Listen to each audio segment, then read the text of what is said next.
Filipenses capítulo 4, versículo 6 diz assim: não estejais inquietos por coisa alguma, antes as vossas petições sejam em tudo conhecidas diante de Deus, pela oração e súplicas com ação de graças. Amém? Podeis assentar. Quando eu estava preparando a mensagem, eu confesso que eu acho que todo pregador passa por isso, né? O que falar, como falar, de que jeito apresentar aquilo que o Senhor está ardendo no coração para que todos entendam.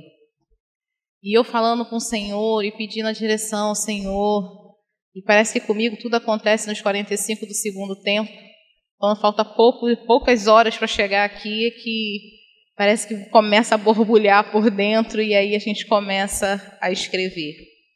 E o que o Senhor tem colocado, o que o Senhor tem colocado já há algum tempo, e o que o Senhor ardeu nessa noite é que nós falássemos de uma coisa tão simples, tão trivial, uma coisa tão corriqueira, que qualquer novo convertido é uma das primeiras coisas que o novo convertido aprende. Mas parece que nós precisamos reaprender a fazer isso todos os dias, que é orar. Nós vamos falar sobre oração. E eu, buscando em Deus, e algumas coisas Deus começou a colocar no meu coração, e uma das coisas que nós temos vivido e nós temos percebido, que nós temos vivido dias difíceis e muito desafiadores. Eu não sei você, mas nós temos vivido assim. Alguém tem vivido de forma diferente? Nós temos olhado para todos os lados e temos visto tantas coisas acontecerem, como falsos profetas, falsas doutrinas. Nós temos visto rumores de guerra e guerra. Nós temos visto fome. Antes a gente escutava falar sobre fome na África. Mas agora, se a gente olhar para o nosso vizinho aqui do lado, a coisa está bem difícil. Das pessoas terem que ir no lixo para ter o que comer. Bem aqui pertinho da gente, Venezuela, se não me engano. E tem outros países caminhando para essa direção. A palavra de Deus diz que nós viríamos pestes, mas nós vivemos e estamos vivendo no meio de pestes, né, recentemente, e outras têm se levantado por aí. Nós não sabemos exatamente o que tem acontecido na China nos dias de hoje, mas o que nós sabemos que hoje mais de 30 milhões de pessoas estão confinadas em suas casas com um novo lockdown, porque um novo vírus surgiu, uma nova cepa. Então, nós não estamos vivendo tempos fáceis. Nós temos vivido tempos difíceis. E nós temos temos visto a palavra de Deus ela se cumprir. Antes nós líamos a palavra e parecia que era algo tão distante. Um dia vai ter rumor de guerra, um dia vai ter fome, um dia vai ter peste, um dia. Porém, a nossa geração tem visto esses dias claramente no nosso cotidiano. Nós temos visto claramente a palavra de Deus se cumprir. E não mais ouvimos dizer, mas vemos, de forma palpável, a gente ver a palavra do Senhor se cumprindo. E a Bíblia diz que isso não é o fim. É só o início. E aí a palavra de Deus compara, as dores de parto. E como é que funcionam as dores de parto? A gente começa a sentir uma pontadinha, para quem é mulher e já passou por isso, é uma pontadinha bem longe, bem fraquinha. E daqui a pouco aquela pontadinha vai aumentando e vai diminuindo os espaços. E aquilo vai apertando, a dor vai piorando e você parece estar sendo esmagada por dentro E você começa a entrar num certo desespero, vamos logo, tem que terminar logo esse trabalho, essa criança tem que sair. Aí você começa já a botar na sua mente que ela tem que vir, porque você já não está aguentando mais sentir aquela dor. Só que a gente só está no início. A gente ainda está nas pequenas contrações. Uma pequena contração e um espaço. Uma pequena contração, mais um espaço. Só que a gente sabe que a dor do parto, ela fica difícil. Para a criança nascer, a dor é insuportável. Mas nós somos mulheres e Deus nos fez assim resistentes. E no final, tudo acaba. Quando a gente olha o rosto do neném, a gente fica tão feliz, a gente nem lembra mais que sentiu tanta dor, a gente não lembra todo o sofrimento que foi para aquele neném nascer. Só que as nossas dores de parto só vão terminar quando Jesus voltar. A palavra de Deus diz que nós não sabemos o dia e nem a hora isso vai acontecer. O que nós sabemos que é o único que detém essa informação é Deus. Nem Jesus sabe o dia que ele irá retornar. É um segredo bem guardado, que só será revelado no momento exato que Jesus tiver que voltar e vir nos buscar.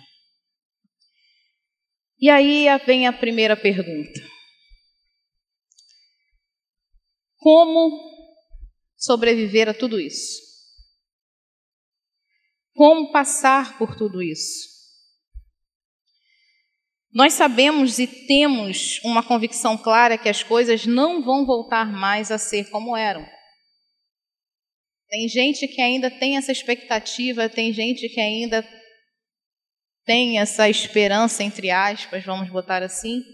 Não, tudo vai voltar ao normal. Não, não vai voltar ao normal. As dores de parto começaram. Não tem como parar um trabalho de parto.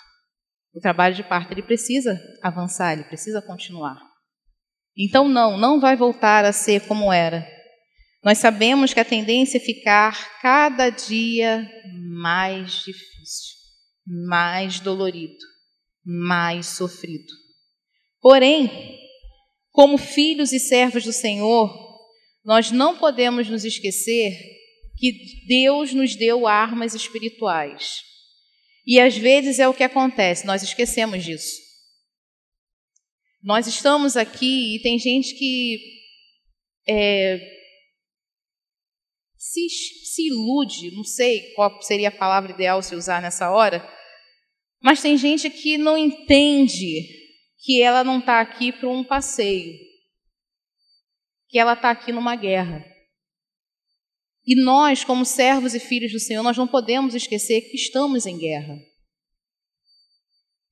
É uma guerra. Se nós olharmos a guerra física, você tem um lado, você tem o outro, um lado atira, atinge o seu oponente, esse oponente ele pode ficar apenas ferido, se recuperar e voltar para a batalha, como ele pode morrer. E vice-versa, tanto de um lado quanto do outro. E nós, como servos do Senhor, filhos do Senhor, nós precisamos ter a consciência que nós estamos em guerra. E dentro de uma guerra, se nós não tivermos na posição correta, com a armadura certa, se nós não estivermos fazendo aquilo que o general de guerra nos ordena fazer, nós viramos uma presa fácil para o inimigo. Ele pode nos acertar, apenas nos ferir, e nós termos uma chance de recuperação e voltarmos para o campo de batalha, como ele pode nos ferir e nos matar de vez. Então, eu e você não podemos sermos inocentes achando que nós não estamos em guerra. Nós não podemos ser inocentes achando que está tudo bem. Eu indo aos cultos está tudo bem, eu participando da escola bíblica dominical está tudo bem, eu vou seguir a minha vida trabalhando, cuidando da minha casa e está tudo bem. Não está tudo bem. Nós vamos seguir a nossa vida, trabalhando, vindo à igreja, congregando, mas não está tudo bem. Nós estamos em guerra. E soldado numa guerra, ele não pode ficar prostrado. Soldado numa guerra não pode ter a sua arma não está preparada para atirar se for necessário. Soldado numa guerra, ele precisa estar trajado da forma correta. E muitos se esquecem que uma das armas que o Senhor nos deu é a oração. Muitos se esquecem que o nosso principal campo de batalha é o joelho no chão. Muitos se esquecem que a nossa guerra não é contra a carne, não é contra sangue, mas é contra potestades, é contra o inimigo, é contra o diabo e seus demônios, é contra ele que é a nossa guerra. Então eu não posso guerrear com o inimigo despreparado. E aí nós temos negligenciado a oração, que é uma arma que o Senhor nos deu, uma arma poderosa que Ele nos deu. E Jesus, Ele nos ensinou sobre isso. Jesus, Ele foi um exemplo de uma pessoa que orava. E às vezes eu fico pensando, Ele não tinha necessidade, Ele era Deus. Ele era Jesus, Ele ia morrer na cruz, ele sabia o que Ele ia fazer aqui, para que ficar orando o tempo todo? Mas não, Ele nos ensinou. Ele teve momentos que Ele se isolava, Ele se retirava para orar. Ele se retirava para falar com o Pai, para conversar com o Pai. E é interessante que a Bíblia não relata o que Ele falava com o Pai. A Bíblia não diz. Só diz que e Jesus se retirou para orar. E Jesus acordou cedo para orar. O que Ele falava com o Pai? A Bíblia não fala. Mas o que nos mostra o relacionamento que Ele tinha com Deus, com o Pai? Era o momento do relacionamento dele com o Pai dele. E como tem sido o nosso relacionamento com o nosso Pai? Um relacionamento... a vida está tão corrida, eu não tenho tempo para orar. Então é aquela oração rapidinha no final do dia. Ou é aquela situação assim, nossa, eu acordei cedo, mas já estou atrasado, falta 10 minutos para eu sair. Então é aquela correria, aquela oração automática. Senhor, obrigado pela noite, obrigado pelo dia, obrigado pelo ar que eu estou respirando, leva-me para o trabalho, cobre o meu sangue, Senhor, guarda, livra que o inimigo não me enrosque, que ele entre o caminho, erre o outro, erre todos os caminhos e que ele não me enxergue, e amém. Isso não é relacionamento. E nós não temos tido, muitos de nós não têm tido relacionamento de intimidade com o Senhor através da oração. Isso tem sido negligenciado. E muitos de nós, quando a gente vai perguntar, têm sentido muita dificuldade para orar. Muita dificuldade. Irmã, eu começo a orar, é sono que vem, e eu repito várias vezes a mesma coisa. Quando eu vejo, eu já dormi, já cochilei, eu já acordei, eu já dormi de novo. E eu estou ali, parece que a oração não anda, parece que não sai do teto, e por fim eu durmo e tá bom. É óbvio que vai ser assim.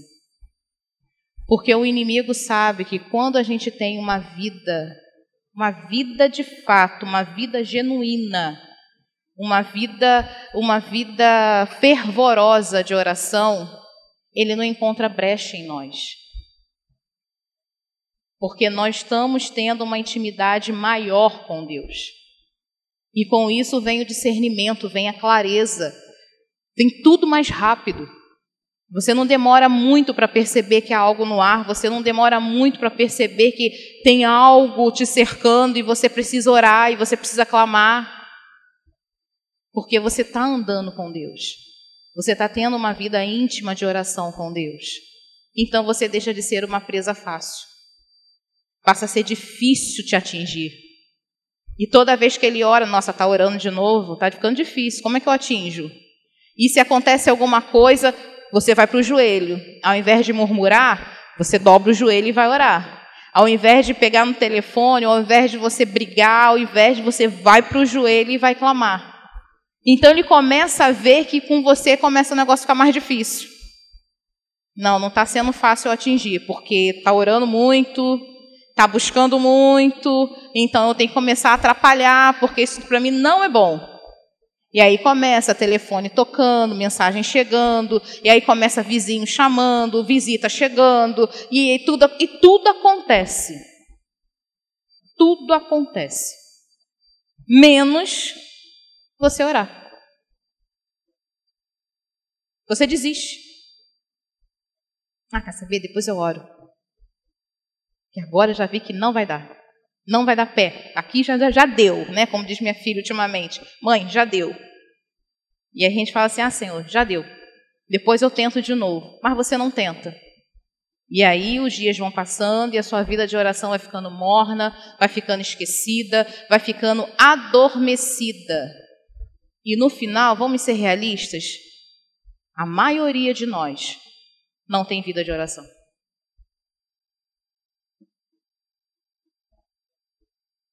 É aquela oração fria, superficial. Obrigado pelo alimento, obrigado pelo dia, obrigado porque não aconteceu nada comigo. Sabe, parece que é uma oração mecânica, mas não tem profundidade, não tem entrega, não tem, sabe, o derramar na presença do Senhor, não tem aquela busca.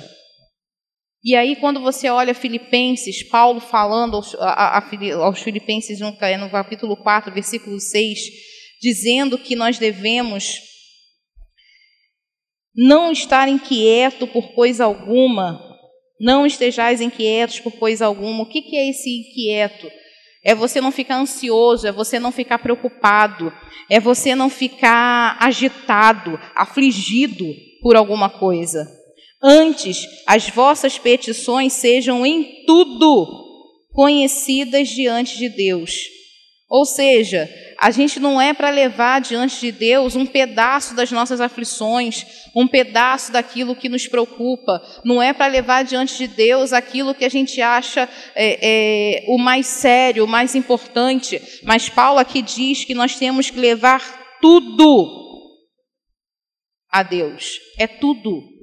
É aquilo que nos aflige, angustia, é aquilo que tira o sono, é aquilo que nos incomoda, é levar tudo diante de Deus. Mas como levar tudo diante de Deus? Qual é o caminho que a gente faz para levar tudo diante de Deus? Está escrito aí, pela oração e súplica.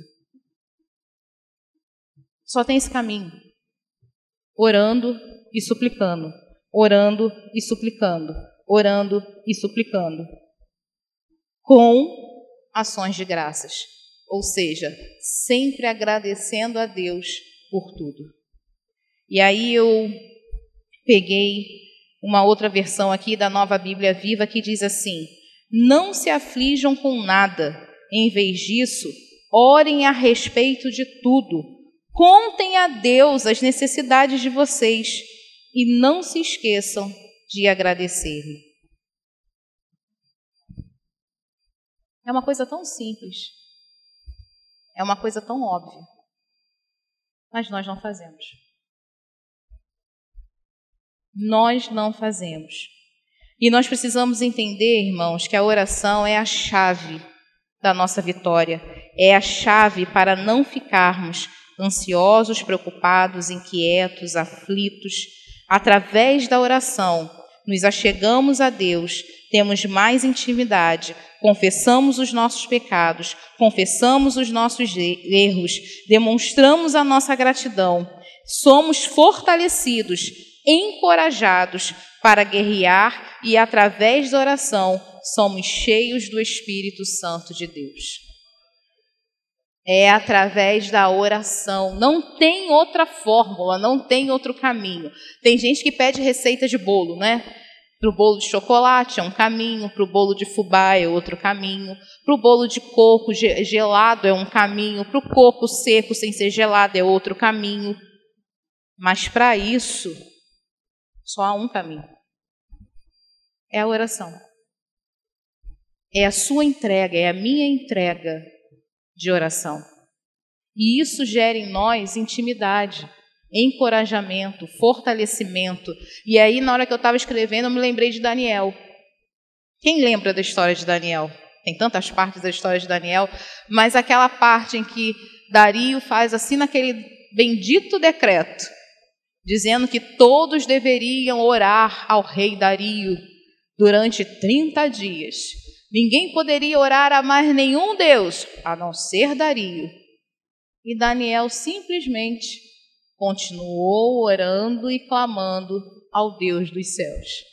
Independente das circunstâncias, independente do gigante, independente daquilo que poderia acontecer, porque ele sabia, se ele infringisse aquele decreto, ele seria lançado na cova dos leões.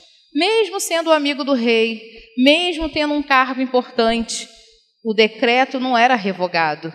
O decreto já estava lá com um selo real, então não poderia voltar atrás, independente de quem fosse.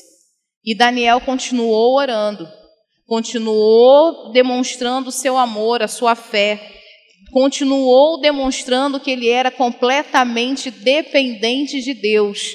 Ele continuou demonstrando que se ele não fizesse aquilo, ele morreria, porque ele precisava se comunicar com o pai dele, ele precisava se comunicar com Deus. Será que se nós ficarmos sem orar um dia, a gente fica assim? Ou o dia fica normal? Você passa, dorme, tudo bem, vamos embora, vamos viver a vida. Se tiver assim, irmão, tem alguma coisa errada. Oração tem que fazer parte do nosso DNA. Oração tem que fazer parte do nosso dia a dia. A oração precisa fazer parte do nosso ser, do nosso viver. Oração é um estilo de vida. Aquele que serve ao Senhor tem uma vida de oração. Precisa ter. Porque é isso que gera intimidade com Deus. E aonde devemos orar? A palavra de Deus diz que Jesus, ensinando isso, ele falou para que entrassem no quarto, fechassem a porta e ali orassem ao seu pai em secreto, que o pai veria em secreto e responderia. Mas, além do quarto, a gente não tem como passar o dia todo no quarto. Então, eu digo para você, aonde orar, aonde você estiver. Aonde você estiver, é claro, esse quarto que Jesus ensina é a intimidade, é o aconchego, é onde ninguém te perturba, é onde você está ali, só você e Deus. Ele conhece você melhor do que você mesmo.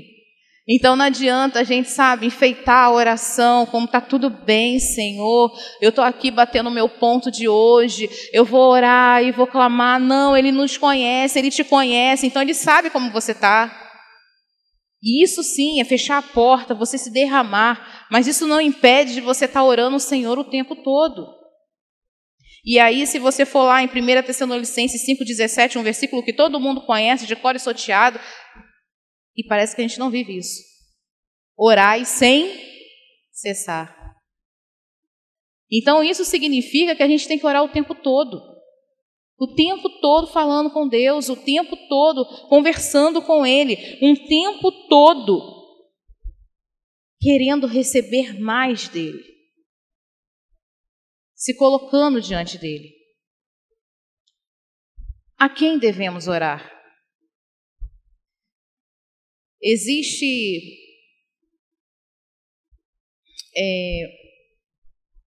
uma orientação por aí, que para cada coisa que precisamos existe um santo que você deve pedir, né? Só que a palavra de Deus ela é muito clara. A gente não tem intermediário. Não tem. Abre a sua Bíblia, por favor, em João capítulo 14. João capítulo 14, versículo 13 e 14 diz assim: E tudo quanto pedirdes em meu nome, eu o farei, para que o Pai seja glorificado no Filho. Se pedirdes alguma coisa em meu nome, eu o farei. Jesus aqui ele está sendo claro. Nós temos que pedir em nome de quem? Em nome de quem? Jesus. Não tem outro caminho, não existe outra pessoa a quem devemos orar, pedir, agradecer, não existe. Em 1 Timóteo 2, 5, se você puder abrir também. 1 Timóteo, capítulo 2, versículo 5, diz assim: porque há um só Deus e um só mediador entre Deus e os homens, Jesus Cristo, o homem. Não existe outro. Então Jesus, Ele é o único caminho, é por Ele que nós devemos pedir, é por Ele que nós devemos seguir. Então, a quem devemos orar? Devemos orar a Jesus, devemos pedir em seu nome, precisamos clamar em seu nome, a Ele, somente a Ele e a mais ninguém. Até quando orar?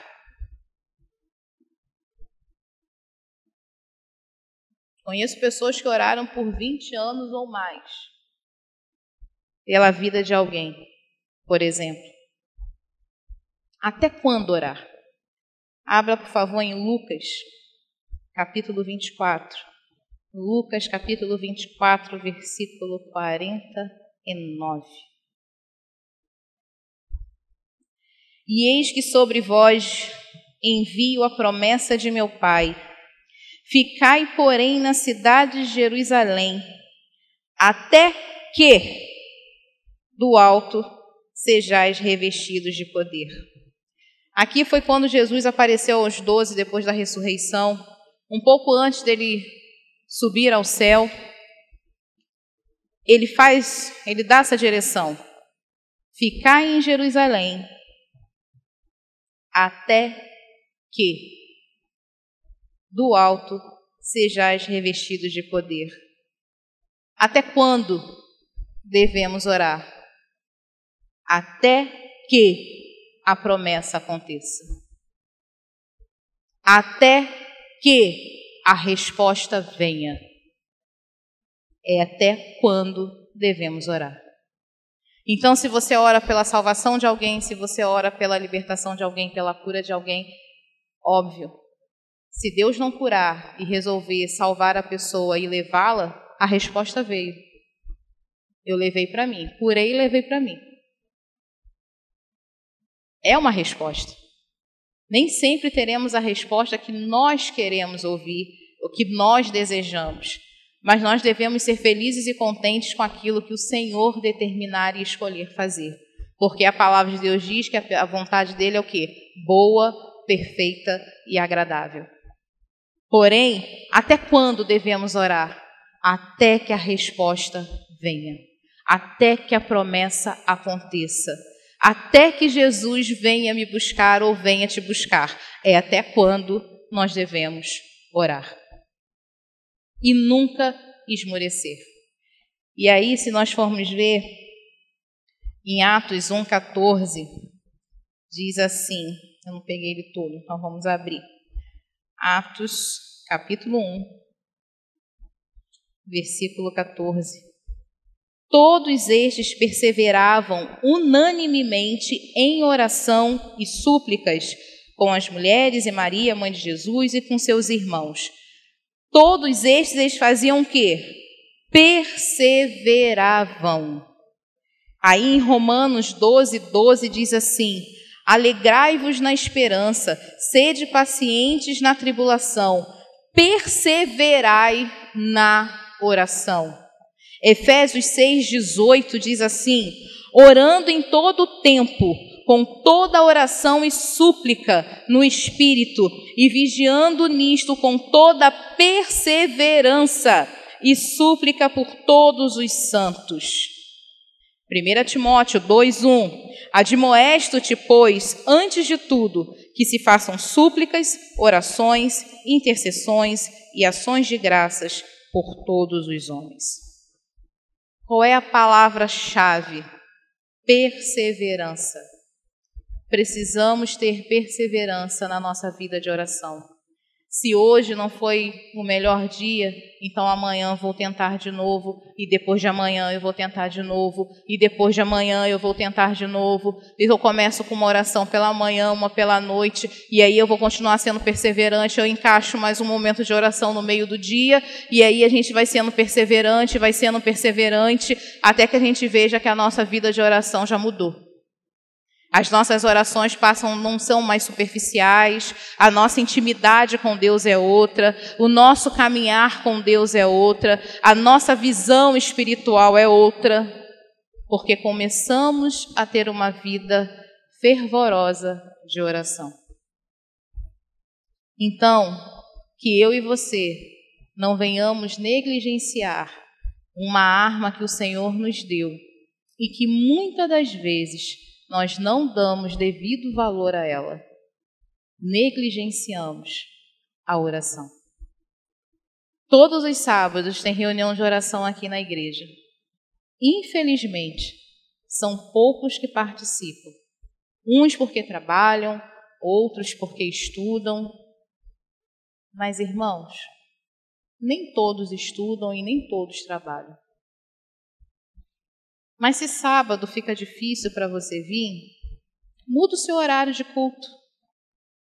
Se o culto começa às 7h30, tenta chegar às 7h, porque tem meia hora de oração antes do culto começar. Então, se você não pode vir no sábado, você chega, então, na quarta-feira, às 7h da noite. Que aí você ora meia hora, junto com os irmãos.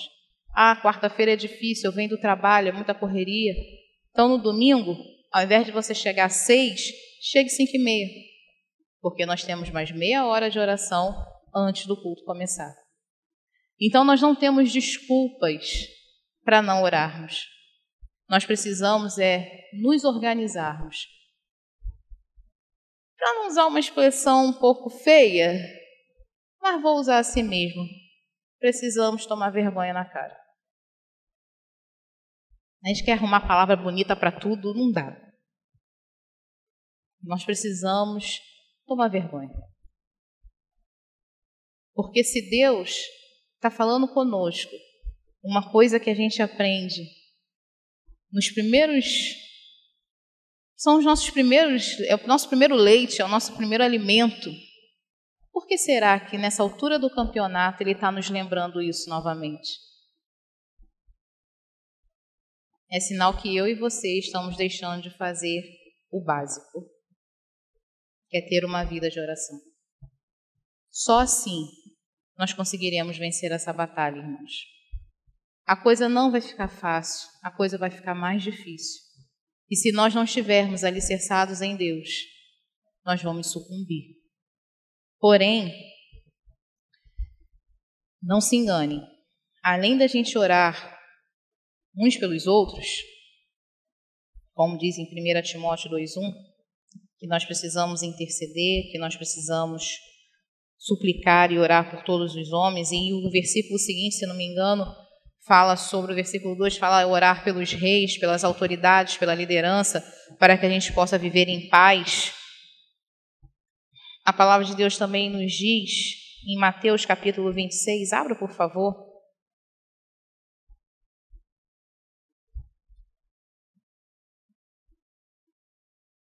Mateus capítulo 26, versículo 41 diz assim: Vigiai e orai, para que não entreis em tentação.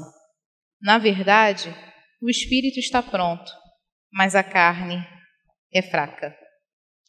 Não devemos nos enganar. A oração é uma arma de guerra. Por isso, não podemos nos descuidar. Não deixemos de clamar um só dia. Por quê? Para que nós não entremos em tentação. Por isso que não é orar e vigiai. É vigiai e orai. Então, que eu e você venhamos a vigiar e não negligenciar a nossa vida de oração. Que você possa sair daqui com um propósito com Deus nessa noite. Senhor, ajuda-me. Se você tem dificuldade para orar, peça ajuda ao Senhor. Eu creio que Ele vai te ajudar, Ele vai me ajudar. Mas a gente não pode ser mais hipócritas, irmãos, achando que a gente tem uma vida maravilhosa de oração e não ter.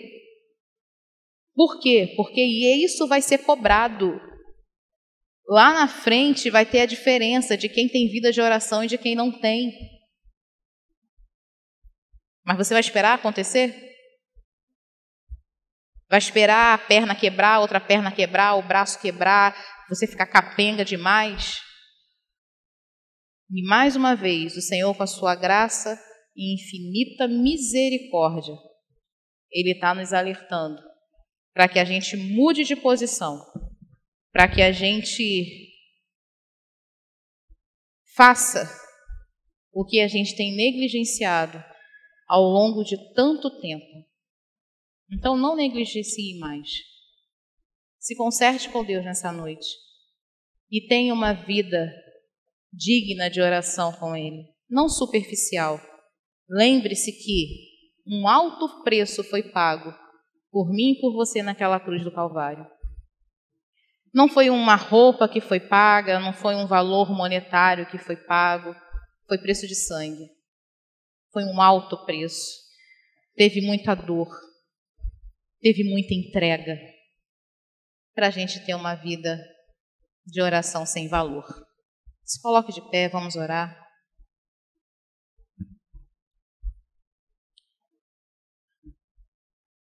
A ministração de hoje é uma ministração para que você possa refletir, para que você possa pensar aonde você tem errado e aonde você precisa mudar. Senhor Deus e Pai, muito obrigado, Senhor, por essa oportunidade. Obrigado, Espírito Santo, porque, mais uma vez, o Senhor falou aos nossos corações. E nós temos percebido, Pai, que o Senhor tem sido tão amoroso, tão generoso conosco, que o Senhor, nas últimas pregações, o Senhor tem nos lembrado coisas tão simples que nós não temos feito diante de Ti. Por isso, Pai, eu te peço perdão nessa noite. Perdoa-nos, Espírito Santo. Perdoa-nos, Senhor, se não oramos da forma devida. Perdoa-nos, Senhor, se não te entregamos o tempo devido. Perdoa-nos, ó Deus. Senhor, toca no coração dos meus irmãos. Toca como o Senhor tocou no meu coração. Porque primeiro o Senhor fala conosco, para depois falar com o teu povo. Ajuda-nos, Senhor, a fazermos a tua vontade. Ajuda-nos, Senhor, a ter intimidade contigo. Que nós venhamos, ó Pai, sair da superficialidade. Que venhamos, ó Pai, sair do artificial. Mas que venhamos, ó Pai, mergulhar, Senhor, nas tuas águas. Que tenhamos, ó Pai, uma sede incontrolável pela tua presença, Senhor. Senhor amado, falamos tanto em avivamento. Falamos tanto para o Senhor derramar o teu Santo Espírito. Pedimos tanto, Senhor, derrama o teu Espírito, derrama o teu Espírito. Mas como o Senhor vai derramar o teu Espírito se nós não temos vida, Senhor, de oração? Se a nossa vida é um engano, Pai. Ah, Senhor, ministra, Senhor, aos nossos corações nessa noite, Pai. Ministra-nos, Senhor, tenha misericórdia de nós, ó Pai. Tenha misericórdia de nós, Senhor. Tenha misericórdia de nós, Senhor. Ó Deus, ajuda-nos, ó Pai. Ajuda-nos, Senhor, a caminharmos contigo da forma que o Senhor nos ensinou, da forma que o Senhor deixou escrito, para que pudéssemos seguir, crescer, avançar e nos encontrarmos contigo na eternidade. Porque se continuarmos desse jeito, Senhor, muitos de nós não teremos eternidade contigo. Por isso eu te peço, Espírito Santo, não nos deixe enganados nem confundidos dentro da tua casa. Não nos deixe, Senhor amado, perdidos dentro da tua casa. Mas que cada um de nós sejamos achados por ti, ó Pai. Continue, Senhor amado, ministrando aos nossos corações. Continue, Senhor, falando conosco. E que aquilo, Senhor amado, que eu não consegui colocar em palavras, que aquilo que eu não consegui me expressar da maneira correta, da melhor forma, que houvesse entendimento, que o teu Santo Espírito, que ensina todas as coisas, que o Senhor venha ensinar, ó Pai, e venha ministrar em cada coração aqui nessa noite. É o que nós te pedimos, ó Deus, encarecidamente, ó Pai. Em nome de Jesus. Amém, Senhor.